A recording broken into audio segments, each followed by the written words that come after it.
കേരളത്തിൽ നിന്നും ഇത്തവണയും എംപിമാരില്ലെങ്കിൽ സുരേന്ദ്രനും ശോഭാ സുരേന്ദ്രനും സുരേഷ് ഗോപി ഉൾപ്പെടെയുള്ള കേരളത്തിലെ ഇപ്പോഴത്തെ നേതൃത്വനിര ഔട്ടാകുമെന്ന മുന്നറിയിപ്പുമായി ബി.ജെ.പി. കേന്ദ്ര നേതൃത്വം.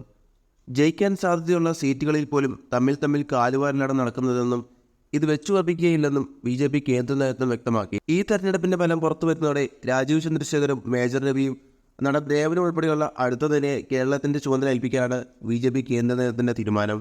തൃശ്ശൂരിൽ സുരേഷ് ഗോപിക്കൊപ്പം നിന്ന ക്രിസ്ത്യാനികളെ വെറുപ്പിക്കുന്ന രീതിയിലാണ് ഹിന്ദു ഐക്യവേദി നേതാവായ ആർ.വി. ബാബുവിൻ്റെയും ബി.ജെ.പി. നേതാവായ അഡ്വക്കേറ്റ് കൃഷ്ണരാജിൻ്റെയും പ്രവൃത്തികൾ. ഇവരെല്ലാം തന്നെ കെ. സുരേന്ദ്രൻ്റെ അടുത്ത അനുയായികളാണ്. ഗുരുവായൂരിലെ പാലയൂർ പള്ളി ശിവക്ഷേത്രമായിരുന്നുവെന്ന് ഹിന്ദു ഐക്യവേദി വക്താവ് ആർ.വി. ബാബുവിൻ്റെ പ്രസ്താവനയും അർത്തുങ്കൽ പള്ളിയെ പറ്റിയുള്ള അഡ്വക്കേറ്റ് കൃഷ്ണരാജിൻ്റെ അനവസരത്തിലുള്ള സോഷ്യൽ മീഡിയ പോസ്റ്റുകളും തൃശ്ശൂരിലെ സുരേഷ് ഗോപിയുടെ വിജയസാധ്യതയെ ബാധിച്ചു. തൃശ്ശൂരിൽ മാത്രം 2 ലക്ഷത്തിലധികം വോട്ടുകളുള്ള കത്തോലിക്ക വിശ്വാസികൾ ഇതോടെ ബി.ജെ.പിക്കെതിരെ തിരിഞ്ഞ അവസ്ഥയാണുള്ളത്. സുരേഷ് ഗോപിക്കും ഇവിടെ പിഴച്ചു. ഒപ്പമുണ്ടായിരുന്ന ക്രൈസ്തവ വിശ്വാസികളെ വീണ്ടെടുക്കാൻ മാതാവിന് സ്വർണ്ണക്കീടം സമർപ്പിച്ചത് ചെമ്പായിരുന്നുവെന്ന് തെളിഞ്ഞതോടെ ഉണ്ടായിരുന്ന മേൽക്കോയ്മ സുരേഷ് ഗോപിക്ക് തൃശ്ശൂരിൽ പോയി കിട്ടി.